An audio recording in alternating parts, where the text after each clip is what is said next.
Hello students and welcome to airs tutorials. और ये है आपका इंग्लिश का पहला लेक्चर। हम इस लेक्चर में स्टार्ट करने जा रहे हैं आपका पोयम जो कि है 1.1 और पोयम का आपका टाइटल है अ टाइम टू बिलीव। मतलब बिलीव का मतलब होता है भरोसा करना। बिलीव का क्या मतलब होता है? भरोसा करना। और अ टाइम टू बिलीव का मतलब है कि अब समय आ गया है कि हम भरोसा करें। किस पे भरोसा करें तो वही हम इस पोयम में पता करेंगे कि हमें भरोसा किस पे करना है ना। तो सबसे पहले देख लेते हैं ये पोयम लिखी किसने है। तो आओ बच्चों देख लेते हैं। नीचे लिखा होगा बिल्कुल। और ये पोयम लिखी है B.J. मॉर्बिट्जर ने। मेरे को पता भी नहीं है कौन है ये, तो कोई बात नहीं, हम इनके बारे में पता कर लेंगे कभी। लेकिन अभी आप बस इतना जानो कि ये पोयम लिखी है B.J. मॉर्बिट्जर ने। तो हम लोग पढ़ते हैं, देखते हैं इन्होंने इस पोयम में क्या लिखा है ना। पोयम बहुत अच्छी है। मैं आपको बस बता दूं कि ये एक मोटिवेशनल पोयम है जहां आपको ये बताया गया है कि आप मोटिवेट रहो, आप बिलीव करो कि आप कुछ भी कर सकते हो और आप वो चीज अचीव करोगे and you will be able to get what you dream. It's just a matter of believe. You just have to believe and it will, if it will automatically help you to get and achieve what you dream for, है ना। तो आओ start करते हैं, देखते हैं कि इस पोएम में हमें क्या पढ़ना है। लिखा है to believe is to know that every day is a new beginning. कितनी अच्छी लाइन लिखी है पता है। To believe is to know, अगर आप भरोसा करोगे खुद पे, आप भरोसा करोगे अपने आप पे, अपने आस पड़ोस पे, तो आप ये बात जान पाओगे कि एवरी डे, हाँ every day is a new beginning. हर एक दिन एक नई शुरुआत होती है। आपको पता है एक दिन में 24 घंटे होते हैं, तो अगर हर एक दिन आपको पूरे के पूरे नए नए 24 घंटे देता है और आपको ये मौका देता है कि आप इस 24 घंटे में मैक्सिमम टू मैक्सिमम अचीव कर पाओ। तो जो काम आज आप नहीं कर पाए तो ऐसा थोड़ी है कि वो कल नहीं होंगे, वो भी होंगे। तो हर दिन आपको एक नई शुरुआत देती है। Every day gives you a new beginning and it is only a matter of believe. मैंने बोला ना, यही लिखा है। आपको ये बिलीव करना पड़ेगा कि हर दिन एक नई शुरुआत होती है। एंड और क्या बताना पड़ेगा हमें? Is to trust that miracles do happen. हमें ये भी भरोसा करना पड़ेगा कि मिरेकल्स होते हैं। मिरेकल मतलब क्या होता है? जादू, है ना। वो कहते हैं ना कि ये जादू से हो गया या फिर ये किस्मत हमारी अच्छी है जो ऐसा हो गया, नहीं तो हम तो बच गए साक्षात, ऐसा कुछ नहीं होता।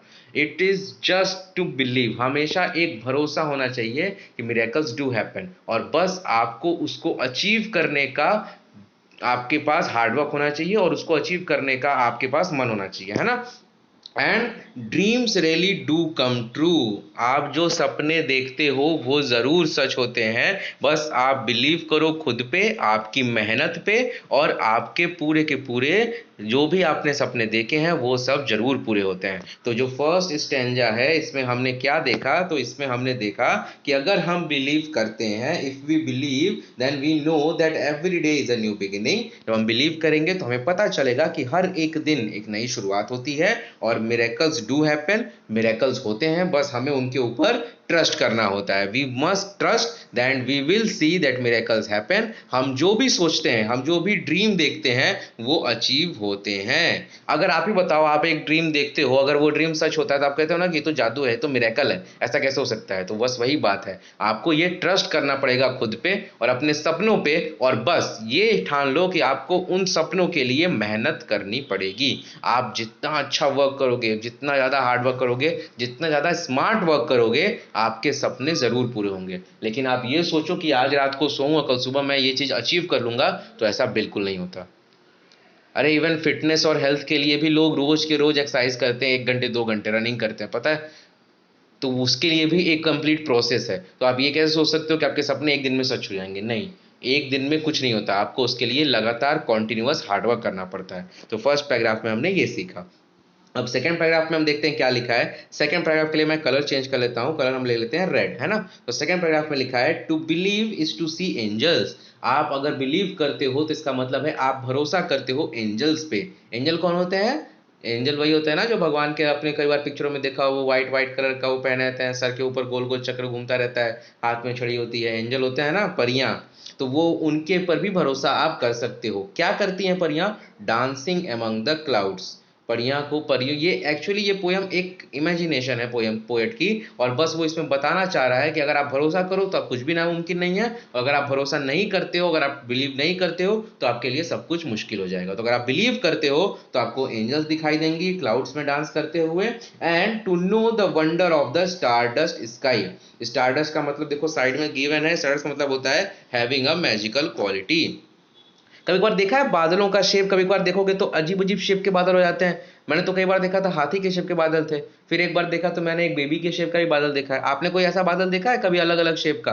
अगर देखा है तो मेरे को बताना कौन कौन से शेप के बादल होते हैं। तो वही लिखा है, जो स्काई होता है हमारा वो स्टारडस्ट होता है, मतलब स्काई में भी एक मैजिकल क्वालिटी होती है होती है ना। स्काई नहीं होगा, बादल नहीं होंगे तो बारिश नहीं होगी, बारिश नहीं होगा तो कुछ भी नहीं होगा, तो आपको उन पे भी भरोसा करना पड़ता है। और दूसरा क्या, and the wisdom of the man in the moon, अगर मैन की विजडम नहीं होती, अगर मैन के पास विजडम नहीं होती तो क्या हम मून की कल्पना कर सकते थे? क्या हम जान पाते कि मून भी है और हम मून पे भी जा सकते हैं? तो उन्होंने भरोसा ही तो किया आसमान पे कि हाँ अगर मैं आसमान में जा सकता हूँ, if I can go in the sky I can see those magical things happening, और मैं वो मैजिकल थिंग्स देख सकता हूँ, मैं उनके बारे में ड्रीम कर सकता हूँ, तो मैं वो मैजिकल थिंग्स अचीव भी कर सकता हूँ। तो एक पहले आप ड्रीम करते हो, फिर आप उसके लिए हार्डवर्क करते हो, और आप जब आप हार्डवर्क करते हो कॉन्टिन्यूअस तो आप वो चीज अचीव करते हो। लेकिन इन सब के पीछे जो बेसिक है वो क्या है? Believe, trust. आपको ये बिलीव करना होगा अपने सपनों पे, अपनी हार्डवर्क पे, अपनी मेहनत पे, अपनी किस्मत पे, कि आप जो भी ड्रीम कर रहे हो आप उसको अचीव करोगे, है ना। अब नेक्स्ट स्टेंजा पढ़ते हैं, देखो क्या लिखा है इसमें। लिखा है to believe is to know, क्या लिखा है इसमें? To believe is to know the value of a nurturing heart. हम बिलीव करते हैं ये जानने के लिए कि एक जो हार्ट होता है वो नर्चरिंग होता है, उसकी वैल्यू क्या है। अब नर्चरिंग की मीनिंग क्या है? देखो ये भी गिवन है, नर्चरिंग की मीनिंग है providing nourishment, care and protection. जो हमारा बिलीव है कि हमारा जो हार्ट है, हमारे हार्ट का काम क्या है? हमारे हार्ट का यही काम है कि ये नरिशमेंट और केयर प्रोवाइड करता है, ब्लड में ये ऑक्सीजन पंप करता है, और उसी की वजह से हमारे ब्लड सेल्स काम कर पाते हैं। तो हार्ट का असली काम यही है ना। तो ये भी बोला है कि आपको ये बिलीव करना होगा कि जो हार्ट होता है वो बहुत नर्चरिंग होता है, आप और आप उसकी वैल्यू करो। आप ये भी देखोगे the innocence of a child's eye, किस तरह से एक चाइल्ड जो छोटा बच्चा होता है उसकी आंखों में कितनी मासूमियत मासूमियत होती है, कितना प्यार होता है उसकी आंखों में। कभी आप छोटे बच्चों को खिलाना, आप एक बार उसको हवा में जो उछालो और फिर उसको कैच कर लो, देखो पहली बार वो डरेगा, लेकिन अगर आप 2-3 बार कैच कर लोगे तो फिर वो हंसता है, खेलता है। क्यों? क्योंकि उसको पता है कि जब वो ऊपर आसमान में है उसको कोई पकड़ा हुआ नहीं है, लेकिन जब वो नीचे आएगा तो आप उसको कैच कर लोगे।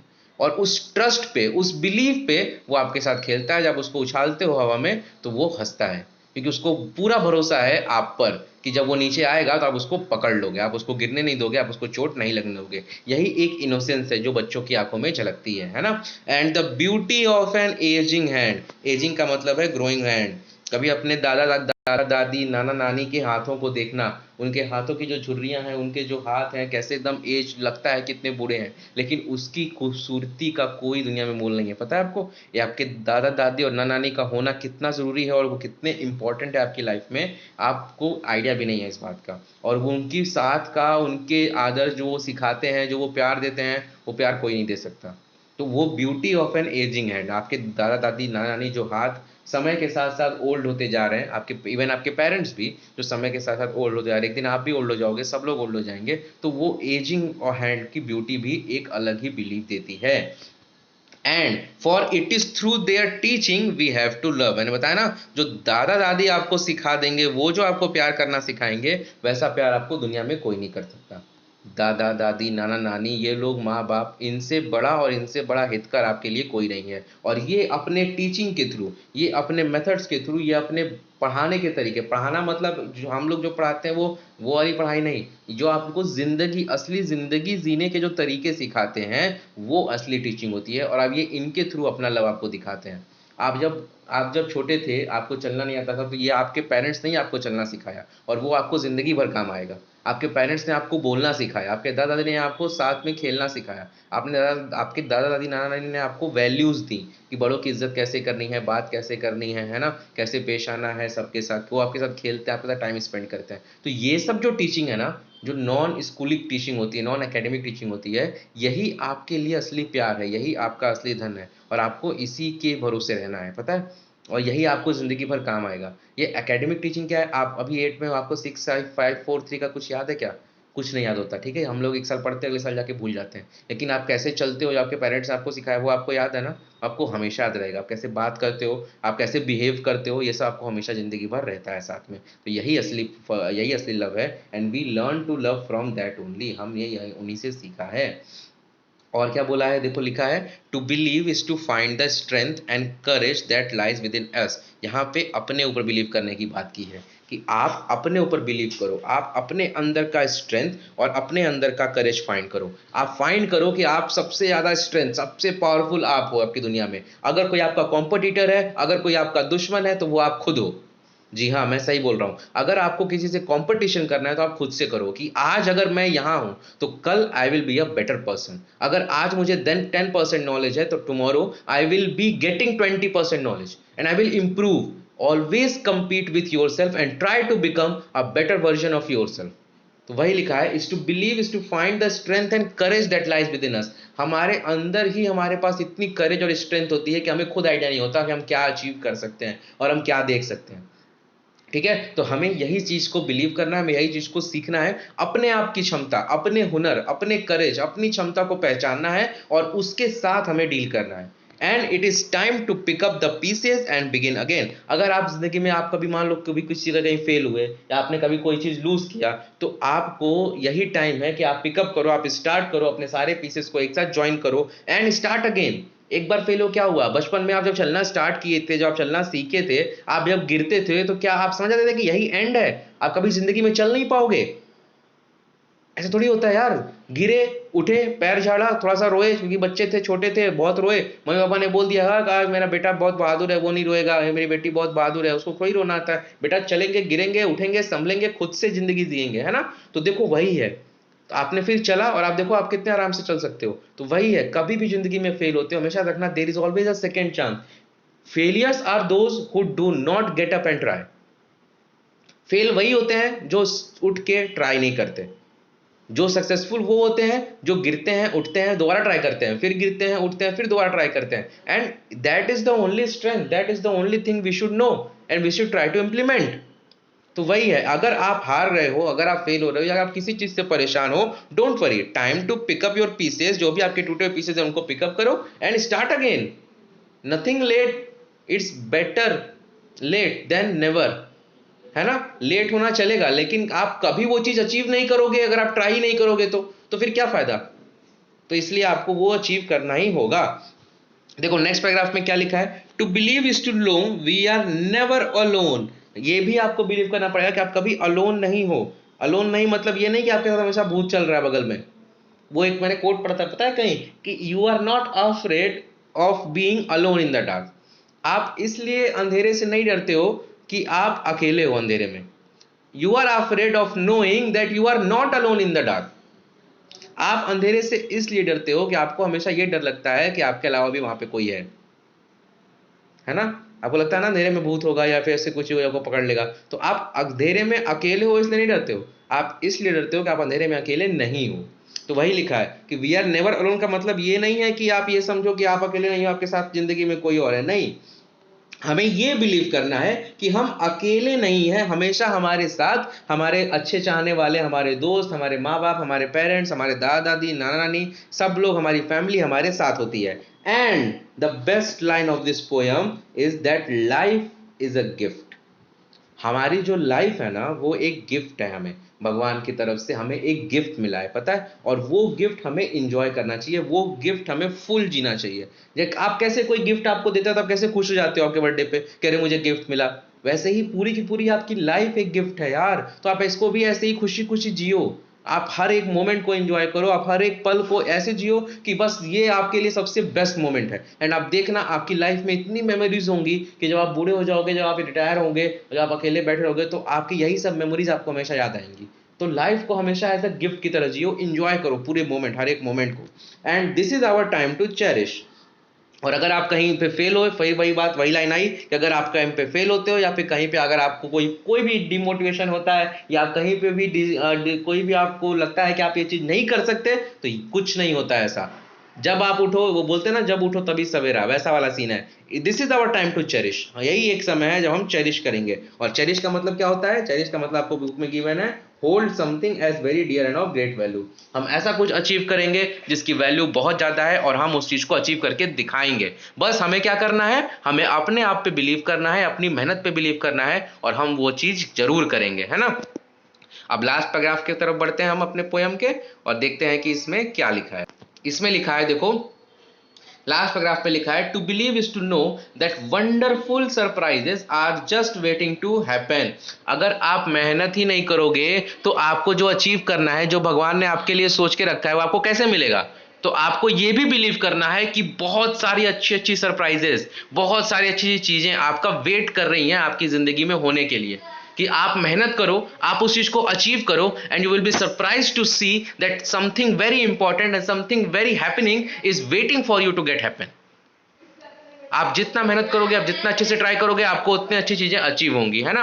And all our hopes and dreams are within reach. हम जो भी ड्रीम करते हैं, हम जो भी होप करते हैं, हम वो सब अचीव कर सकते हैं, वो सब हमारे रास्ते में है, वो सब हम अचीव कर सकते हैं within our reach. Within our reach का मतलब है पॉसिबल टू अचीव। अगर हम मेहनत करें तो हम उसको अचीव कर सकते हैं। It is possible to achieve all our dreams and all our hopes.